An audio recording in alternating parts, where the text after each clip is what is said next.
Hi, I'm David Gregg, and I'm here with this week's episode of hashtag Natural History Tuesday Expeditions to Rhode Island.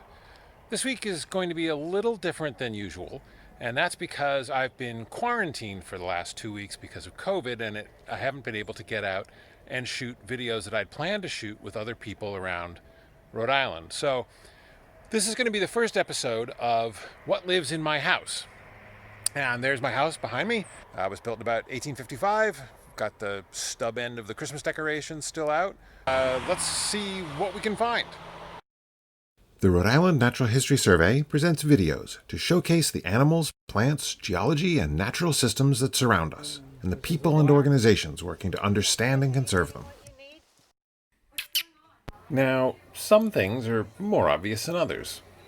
This is Moo Yeah. and Belle Kitty. and Jack.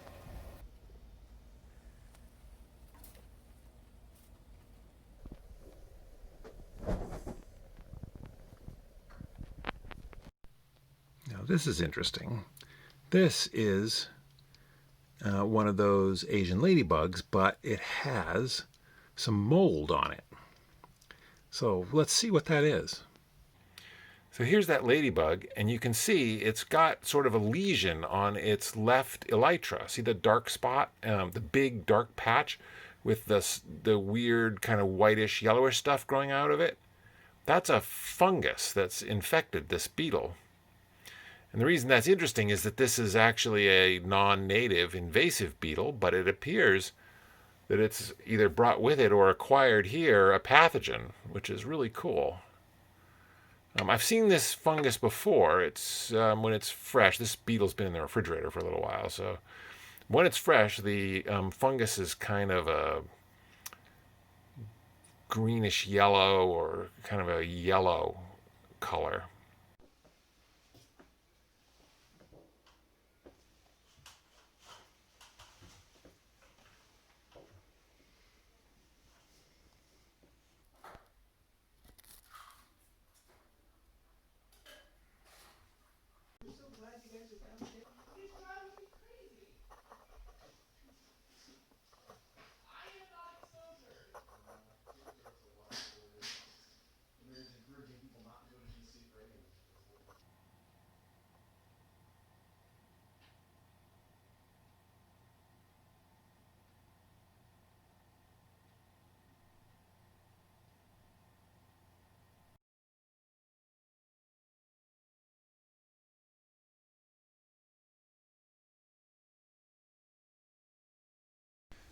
So in here, I put a bag of old buckwheat seed that I've been, saving.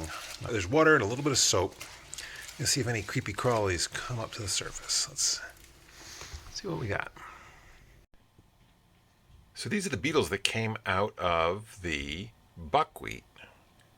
These are Bostrichidae, branch and twig borer beetles, and I think that these are the lesser grain borer, Rhizopertha dominica, a common destructive pest of grains, stored grains. That would make sense. Very cool.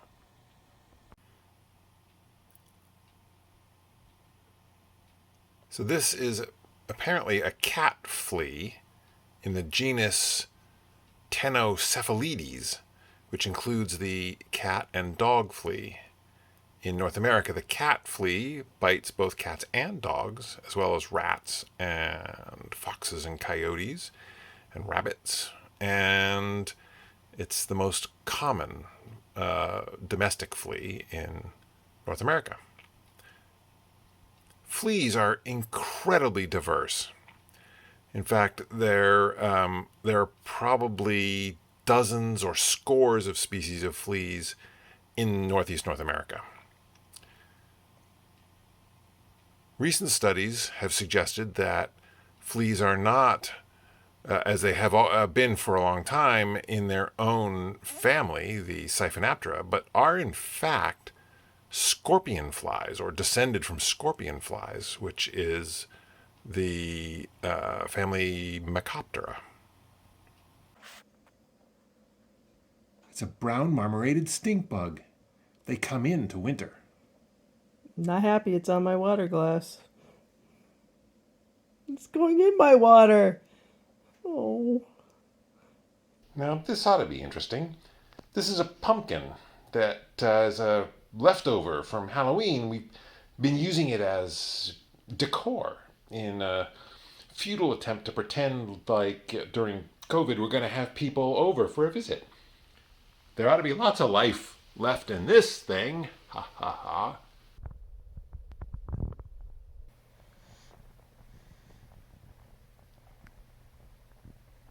I was sort of hoping I could use the macro lens and just kind of cruise around in this fungus and try to find, I don't know, little living things. But the depth of field is so short that it's really hard to use it to just scan something.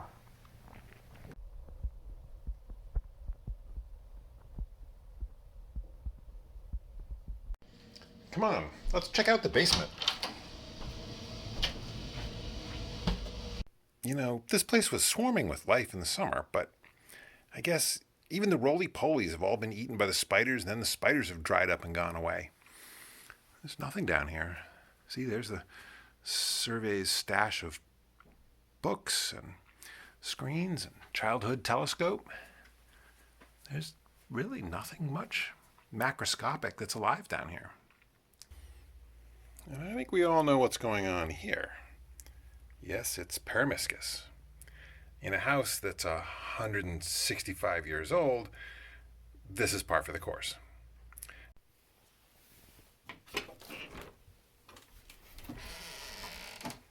Yeah, there's something right there.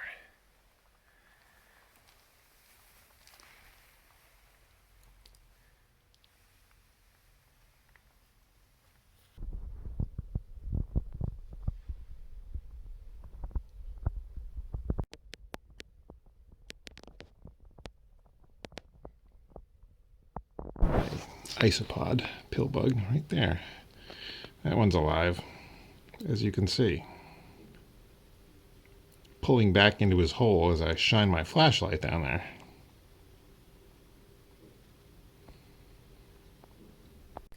Well, this has been kind of cool. I thought for sure the basement would be full of all kinds of creepy crawlies. It certainly is in the summer. There's snakes down here, and beetles, and pill bugs, and centipedes, and millipedes, and all kinds of interesting things. But in the winter, they're all pretty much gone. Definitely worth looking.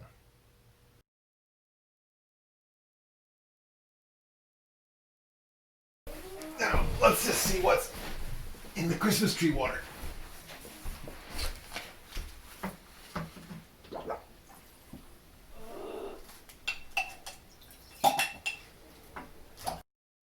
Natural History Survey videos are made possible through the generous contributions of members and friends. Want to help us do more environmental science and conservation? Hit the like button, share our videos with your circle, subscribe, or make a financial contribution on our website, ranhs.org, or through Patreon. Thanks, and see you out there.